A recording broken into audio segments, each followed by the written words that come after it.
పౌర్ణమి నాడు 2 కారణాలకి గుత్తి దీపాలు వెలిగిస్తారు. మిగిలిన తిథులలో ప్రమిదలో దీపం వెలిగించిన ఒక్క పౌర్ణమి నాడు మాత్రం గుత్తి దీపం వెలిగిస్తారు. కారణం ఏమిటంటే దీపం లేకుండా ఇల్లు ఉండడానికి వీల్లేదు. గృహప్రవేశం చేసిన లగాయతూ ఇంట్లో ఎప్పుడూ దీపం వెలగాలి. అందుకే మీరు చూడండి, ఆ ఇంట్లో దీపం పెట్టేవాళ్ళు లేరండి అంటారు.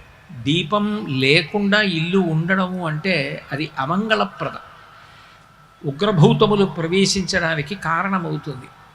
అట్లా దీపం వెలగకుండా నా ఇల్లు ఎప్పుడైనా ఉండిపోయిందేమో.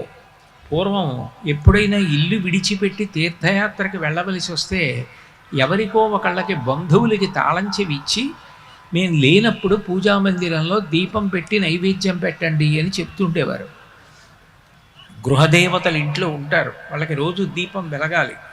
నేను లేనప్పుడు అట్లా దీపం వెలగని రోజు ఏదైనా ఉందేమో ఇంట్లో, తద్దోష నివారణార్థం కార్తీక పౌర్ణమి నాడు గుత్తి దీపాలు వెలిగించి 365 రోజులు దీపం వెలిగించినటువంటి ఫలితాన్ని పొందడానికి కార్తీక పౌర్ణమి తిథిని శాస్త్రం నిర్దేశించింది.